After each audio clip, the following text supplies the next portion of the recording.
about the whole idea about leadership. And I know some of you have been doing a specific course, some qualification. Leadership is a really strange thing. And it's a very difficult thing to explain in many ways. What is it? I've read lots and lots of books, heard lots and lots of people speaking about it.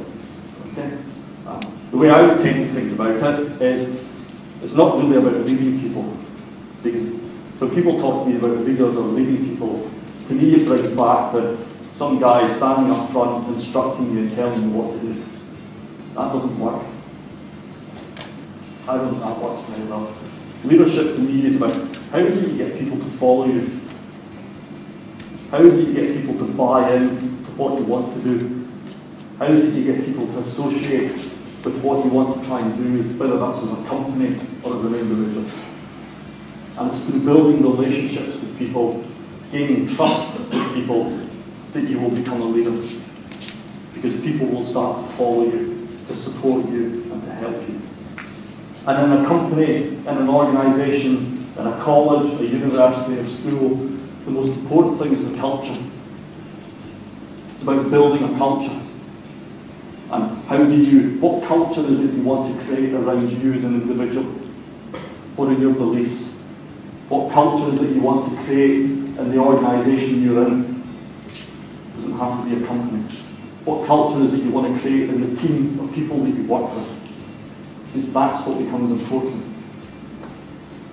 And it's one of these interesting things. Somebody asked me, how does your organisation work? What's the culture in the company? And one of the best ways of trying to show that or demonstrate it is what happens when I get up and walk out of the room. We're in a management meeting and everybody's meant to know what they do. But in theory, I'm the leader. Everybody follows me. What happens if I get up and walk out of the room? Well, if you've created a strong culture around you, nothing should change. It shouldn't make any difference. And if I get up and walk out of the room, or if I fall under a bus tomorrow, the company should keep going and keep working in exactly the same way.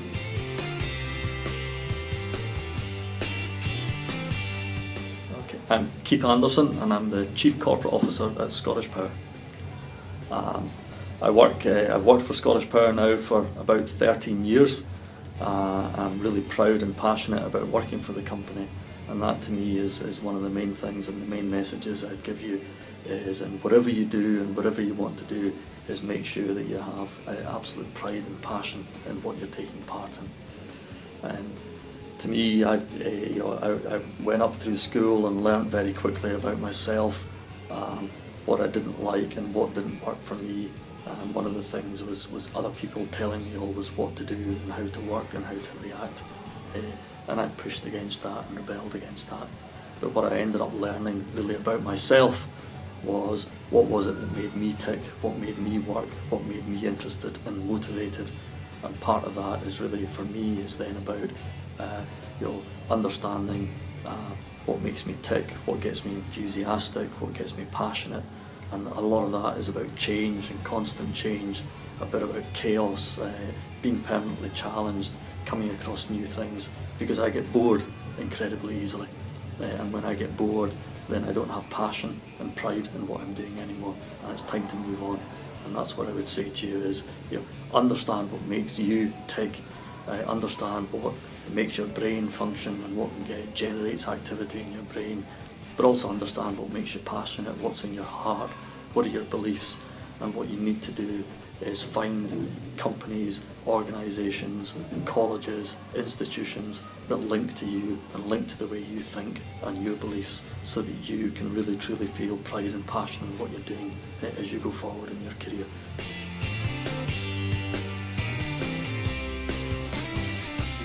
Obviously friendly, each other, close, tight, so could do that, And the great thing about that is if you start to understand and think about things like that, is how do you use that to get other people to follow you and to do the same thing with you? And how do you explain it to them and get them motivated by it as well? Because that's what really, really good leaders do. Is they use that, the learning and the experience from that and what it does to them, and then communicate that to other people and get them involved. and then all of a sudden, instead of 10 or 15 folk, you have 40 or 50 people following you, or 100 people following you. And that's what you're really inspirational leaders, that's what they're, and I'm not, but that's what they are fantastic at doing. Young people, and they can stand up and they can captivate an entire audience, hundreds of people in an audience. I was once lucky enough to go and listen to Steve Jobs speaking in a room full of 500 people who were just dumbstruck by him, because he could communicate so well with people and relate to them. But you see great leaders out there.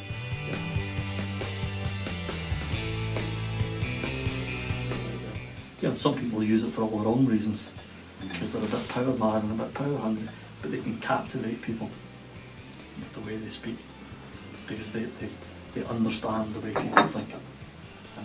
And if you can learn and sit and think and take a bit of time about why did that motivate you, what did it do to you, how did it make you feel, and then how do you learn from that and use that for yourself and for others. And it takes a wee while to work these things out. Great shining light. And then the other thing I would say to you, and the other bit of advice I would give you, is about trust, trust and understanding of people. To me, the greatest thing you can do is trust other people, because that's the way you'll get them bought in to what you want to do and how you want them to work. And what you need to do is understand how other people work, understand what makes them tick, but also understand what motivates them. And one of the greatest things you can do to motivate people is to trust them. Not test them, not question them or quiz them the whole time, but actually trust them up front and give them things to do and tell them that you trust them, tell them that you have faith and belief in them, because that's what will get them engaged, and that's what will get them motivated, and that's what will get them following you and what you want them to do and how you want them to work. And if you can create that culture of trust, what you end up with is an organisation that's all moving in the same direction, because you all believe in the same thing and you're all working to the same ends and the same motivation.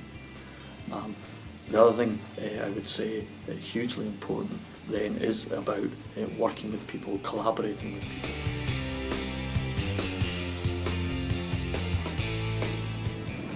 And, permanently, if you pick up textbooks about companies, they'll talk about strategy, strategy, strategy. If I stand up in front of the people in our company, our organisation, and people always want to know about strategy, strategy this, strategy that. Strategy doesn't make a company work. Strategy doesn't make a company deliver what it's meant to deliver. Strategy doesn't link you with your customers. It's trust. Trust and understanding. You need to trust people, you need to understand them. You need to learn about them. Understand what the people around you are like. Understand what they need and what they want. Because that's the way you'll create a relationship with them. Because again, what you'll need to understand and you'll learn very early on in life, in your career, is you don't know everything. And you won't know everything, you never can. Even the best leaders in the world, the best leaders of companies, don't know everything. What they do know is they know what they're good at and they know what their weaknesses are. And that's what you need to learn over a period of time, and focus on what you're good at, and then work with other people and surround yourself with other people who compensate for your weaknesses, who can support you and help you. And then you get in a far better, far stronger position. That's what helps support you as a leader, and it helps you develop your career going forward.